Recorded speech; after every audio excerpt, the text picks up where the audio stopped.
back to a new episode. We have a new guest today here with us. He's going to take us through the basics of addiction and just a few facts about it. So, Karibu, kindly introduce yourself. Thank you, Sheila. My name is Samuel Thuku. I am an addiction counselor at the retreat treatment facility. You've asked me to explain what addiction is.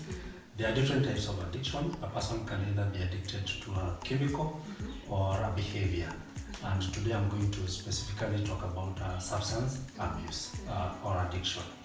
Addiction is a chronic brain relapsing disease where a person uses a substance excessively despite negative consequences. It normally occurs in stages. A person never thinks that they can ever be addicted. We drink out of fun, out of leisure, and so on and so forth. But a person normally starts using a substance through influence of friends or curiosity, and that is what we call experimentation. And then a person then moves from experimentation to using it socially, normally during public holidays, special occasions like birthdays, and so on and so forth.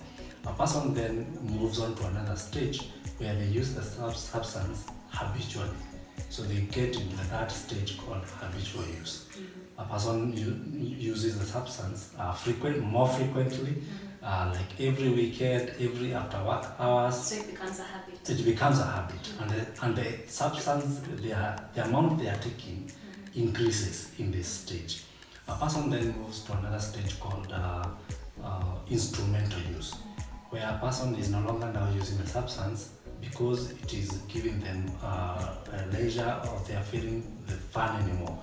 They now start using the substance to deal with a negative feeling. For example, they are angry. For example, they are stressed. So the substance now becomes a tool to deal with an uncomfortable situation. So it becomes sort of like a channel. Exactly, like a channel, a coping mechanism of some sort. But at this stage, there is also another increase of the amount that they are using. And then a person then moves to the other stage called addiction or dependence.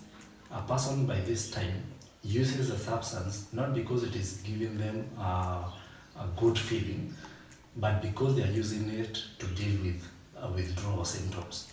In other words, if they stop using a substance, the body gets headaches, the body gets chills, they feel very uncomfortable. So you sort of have like no choice but to Exactly. Now you are using it because you are compelled. You have an obsession of the substance, and you normally find that is when we say a person even wakes up in the morning to go look for that substance because the body desperately needs this substance. And that is where we say that person is now addicted and they need to be treated and to be helped. Yes. So you've taken us through the stages of addiction, but is it a must for a person to go through each stage as you said it, or a person can skip? Because there are different dynamics in different individuals. A person is going through the stages at a faster rate because maybe there are different stressors or stressful situations. Some people will have more access to money. Some people will be able to manipulate their way through the system. So people go through the addiction processes at different rates. Yes. But what you said is everyone should or ideally does go through the stages as you've said them. Yes, ideally. Okay.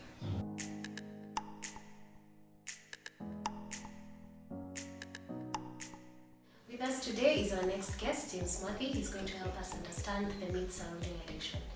Mwathi, karibu. Yes, thank you, Sana Sheila. So what are some of the myths that we hear or we heard about addiction? Thank you. This is a good topic, especially saying that addiction is one of the most misunderstood diseases, with many people thinking that it's mostly behavioral. So it's not viewed as a disease per se, while it's a disease of the brain. Probably the first myth that I would think of would be the thought that addiction is a choice. Yeah. Most people think that for you to continually use substances, it's a conscious choice that you're making. While I usually tell people, nobody wants to sleep on the beach, for example. Nobody wants to be responsible. Nobody wants to get warning letter after warning letter at his workplace. So it's not a choice. It starts off as a choice, but as the disease progresses, you move from the choice bit to using being a necessity. Yeah, so that's probably the first myth that I would think about. Myth number 2 that I would often think about is that it involves willpower. That if you decide to stop, you can be able to stop. And you'll find most families often tell their people, why can't you just stop? Umeona venye it has affected your workplace, umeona how it has affected your family. Stop. Mbona uwachi? Again, it's not as simple as that. It's a disease of the brain requiring specific interventions. So when you tell the person who is going through this addiction to stop, you further frustrate them because they actually want to stop. It's just that they do not know or they cannot stop. So that's why you see, ultimately we might have need for treatment or rehabilitation. Another myth that I would think of often would be the fact that most people think for a person with substance use disorders to get better, they have first of all to hit rock bottom. But it's a proven fact that the earlier one seeks treatment, the better the outcome. So waiting for rock bottom might be fatal. You might wait and thinking that the person has to feel the pain, the person has to get to the most painful of circumstances so that they can realize that whatever behavior that they are doing is not functional, but you might find that they die in the process. Relapse it means that the person has or does not have any hope is another myth. But again, just from the definition of addiction, we know that it's a chronic relapsing disease. So it's expected relapse will occur if the right measures are not taken. Just like any other disease, for example, diabetes, you do not adhere to medication, there is a possibility that it will recur. So I don't know why society thinks that with addiction there is no possibility of a relapse. If anything, I usually tell people a relapse well understood should guide the person and the family at large on what not to do to avoid relapse. So it can be a learning experience, and we usually say as long as there is breath, there is hope. So relapse will occur, not in all cases, but it's a possibility that should guide us on what to do better. Yeah. Perhaps a comment from you, what would you say to the people who think that mtu mwenye analala kwa mtaro ama a lady who's drunk, that is their business, they should not be involved? What do you have to say about that? Number one, substance use, alcohol use, at times and in most circumstances has become a coping mechanism. They are self-medicating against something that they are not able to deal with. When we leave the addict to their own devices, we need to understand that they are at a point in their lives when they do not know any better.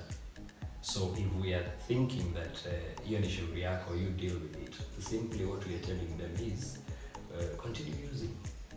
Most times we need interventions. Again, I usually tell people addiction is one of the saddest diseases because everybody around you can see that there is a problem except the person who is suffering from the disorder. So if we are to leave it to them, then in short we are saying we are just expecting the tail end of any addiction that's not treated is it's fatal. So the family and the significant others have to get involved, even post-treatment, to help this person who is in addiction get better. Yeah, that would be my comment.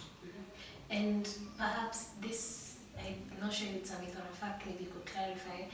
A person who is an addict, showing that their addictive nature is also what is in the family. Is that true or not? I'm not sure whether I get your question, but if you're asking if addiction or substance use disorder is a genetic or has a genetic component, I would say yes.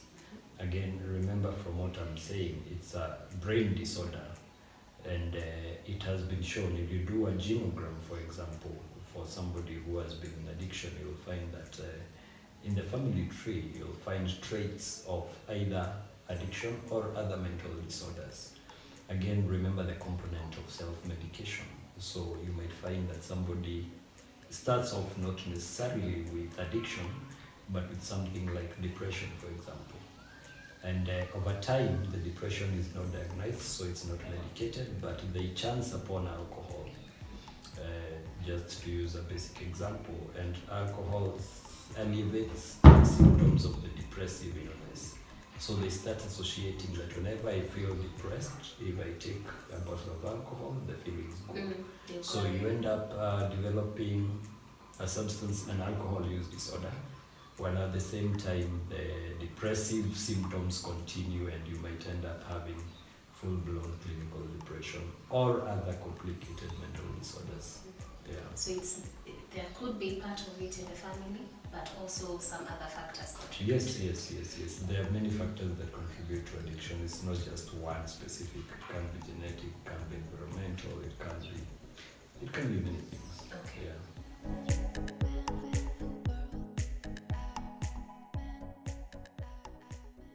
Welcome back, viewers.